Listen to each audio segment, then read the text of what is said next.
Mesdames, Messieurs, bonjour et bienvenue aux informations. Le programme 2012 Éveil de jeunesse de l'Association pour le développement de l'Afrique ADA Mali vient d'être lancé par le ministre des Relations avec les institutions, Dr Abdoulaye Sall.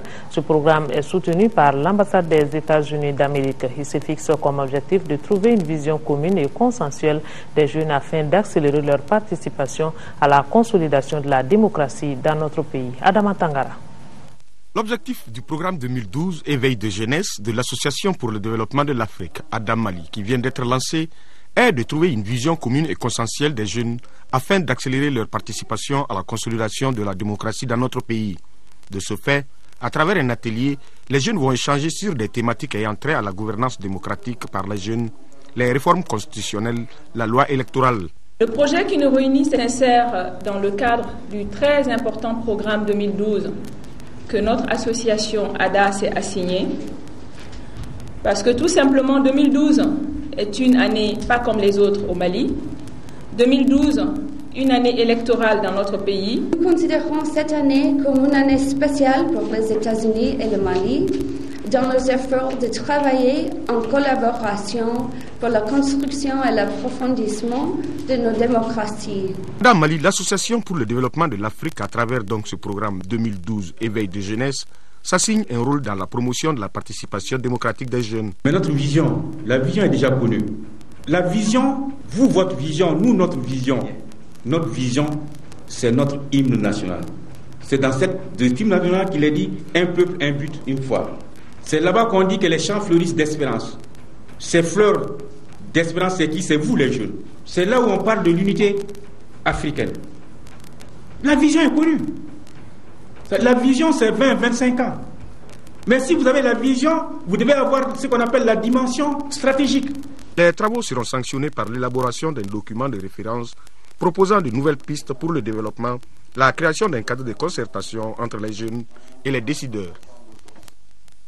Parlons maintenant de violences faites aux femmes. Il s'agit du mariage précoce, du sorora ou encore du lévira. Ces pratiques existent jusqu'à présent dans certaines localités non loin du district de Bamako, précisément dans la commune rurale de Moriba-Bougou. Et c'est pourquoi l'Association pour le progrès et la défense des droits des femmes, APDF, a lancé à Moriba-Bougou une campagne d'information et de sensibilisation sur les violences faites aux femmes. Djemba Moussa Konate est allé voir.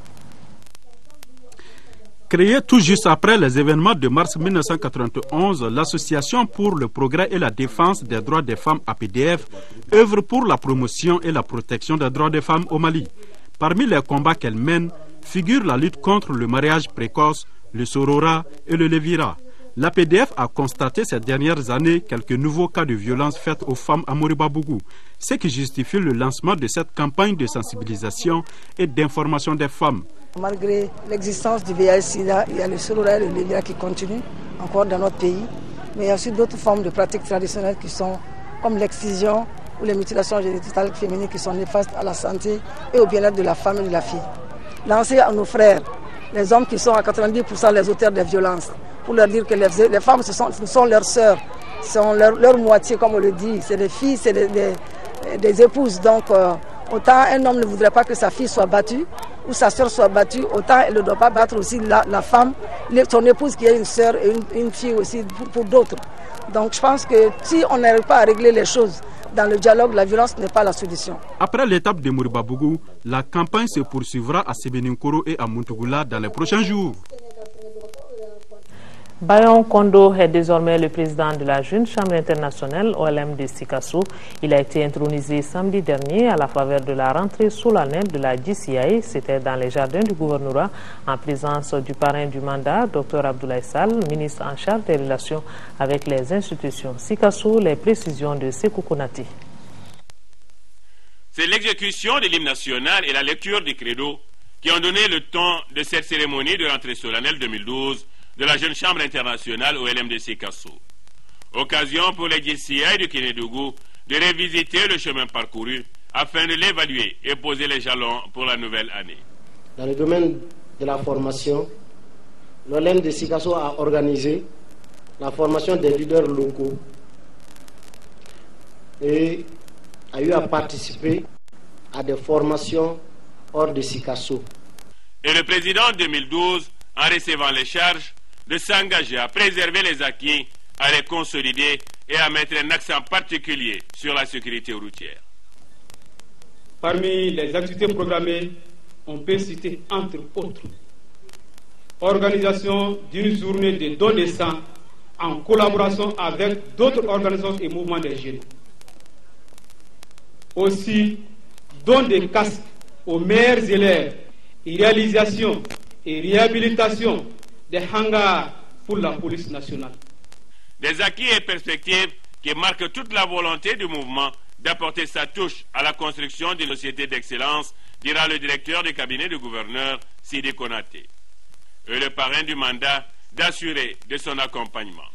Je dis qu'il peut compter en tout cas sur le gouvernement du Mali et principalement sur mon département pour qu'on puisse les accompagner dans cette année qui est une année charnière, extrêmement importante en matière de réforme politique, en matière également de portage des élections générales de 2012.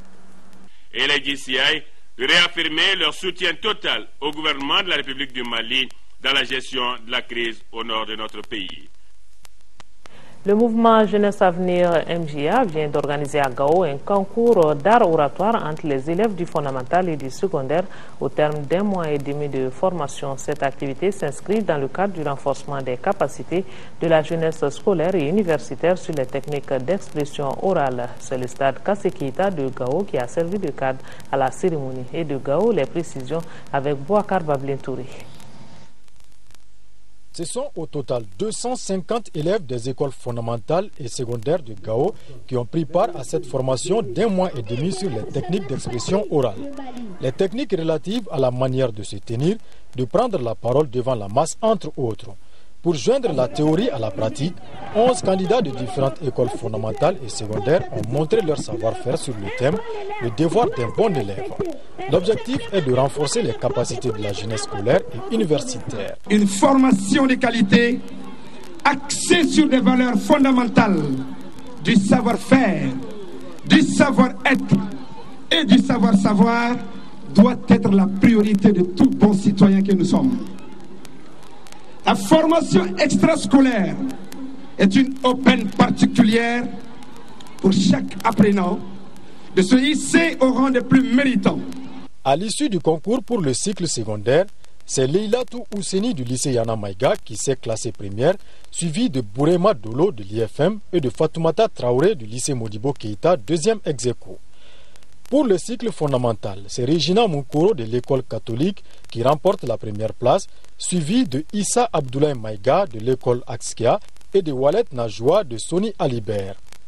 Ils ont tous reçu des kits scolaires des mains des autorités administratives et scolaires qui ont encouragé et réitéré leur soutien au mouvement pour cette initiative. Recevez par ma voix tous ces encouragements pour cette initiative stimulant la qualité de l'élève d'abord, puis de l'école tout entière, qui pourrait redevenir une pépinière d'élite, corrigeant ces grandes tares. Les diplômes ont été remis aux participants dont le concours a permis de tenir ce cadre d'études. De la culture avec les rencontres internationales d'instruments à cordes, ça se passe au Palais de la Culture Amadou Ampateba de Bamako entre artistes maliens et japonais. Modibo Soirée. Cette rencontre internationale à cordes se veut un espace d'échange entre les professionnels des instruments traditionnels à cordes du monde. Ce premier rendez-vous boucle ainsi un atelier de formation et d'initiation de 2 semaines de jeunes instrumentistes japonais Ngoni à la kora, bref à divers instruments à base de cordes. L'événement est initié par l'association Tep Kuma qui veut dire tout pour l'expansion et la promotion de la culture malienne. Une structure dirigée par le guitariste malien Mamadou Doumbia, chef d'orchestre du groupe Mandeka, une formation musicale basée à Tokyo, au Japon. En tant que musicien, en tant que joueur d'instruments à cordes, partout où on joue, notre son est étouffé par les gros sons des autres instruments. C'est pourquoi on a décidé de créer une place pour ces instruments à cordes. Pas seulement à cordes, mais les instruments mélodiques. Il y a la kora, il y a le ngoni, il y a le soku, il y a le soku, et puis il y a le Kamalengoni. Des prestations musicales et autres échanges culturels étaient au menu de cette soirée inédite entre Japonais et Maliens. Une séquence soutenue par la prestation du groupe Ngoniba Junior sous la direction de Basekou Kouyaté ainsi que le passage de Samba Diallo et son groupe. Un des temps forts de la manifestation était sans doute la prestation des jeunes stagiaires japonais interprétant des classiques et autres chansons séculaires du Mali.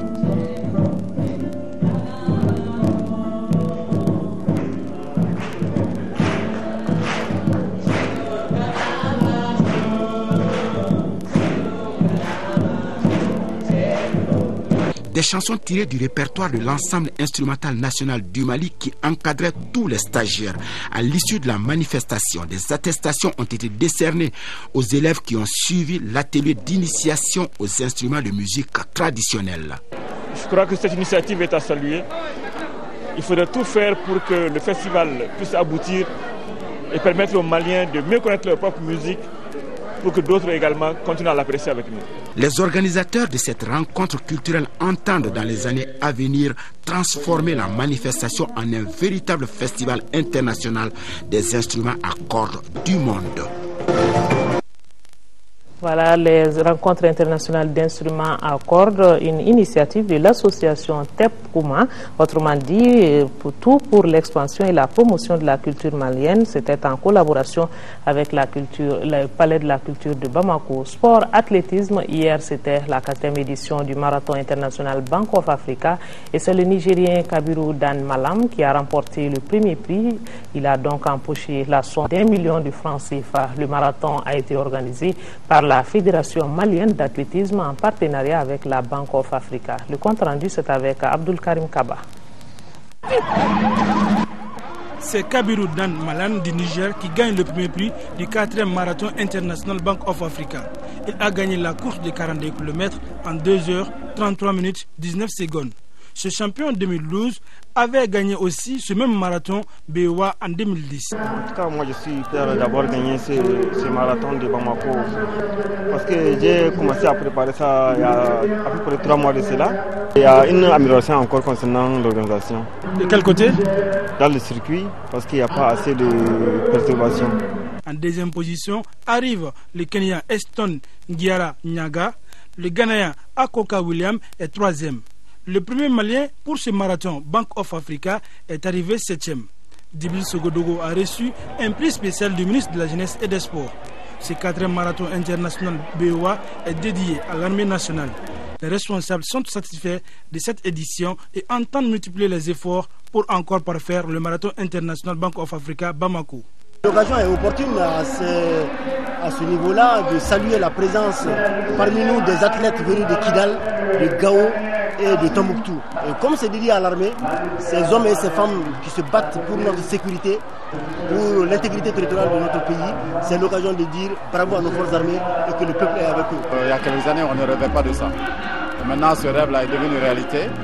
Nous devons prendre conscience donc, de nos faiblesses en ce moment en la matière pour mieux bâtir les éditions à venir. Vu la mobilisation et l'engouement autour de cet événement, les dirigeants de la Bank of Africa comptent pérenniser ses partenariats avec la Fédération malienne d'athlétisme. Aujourd'hui, on ne peut que saluer la performance. Les 5 premiers qui viennent de finir le marathon, hommes, sont malheureusement des athlètes en provenance d'autres pays. J'aurais voulu voir un Malien classé parmi les 5 premiers. Ça veut dire qu'il y a encore un travail de fond à faire par la Fédération malienne d'athlétisme pour mettre à niveau les athlètes maliens afin que un parmi eux puisse se classer sur le podium au cours de la prochaine édition. À côté de ce marathon, il y a eu aussi 2 courses en ligne. 5 km pour les cadets garçons et filles et 10 km pour les dames. Chez les dames, la Tanzanienne Sarah Kavina a chipé la première place à Sitambouare, première l'année dernière. À l'ère des récompenses, le Nigérien Kabiru Dan Malam a eu 1 million de francs CFA. Les autres vainqueurs ont eu chacun une enveloppe et des nombreux lots. Et c'est la fin de ce journal. Le prochain de 18 h vous sera présenté par Ndé Sissoko. Merci de rester sur leur thème. Nos programmes se poursuivent.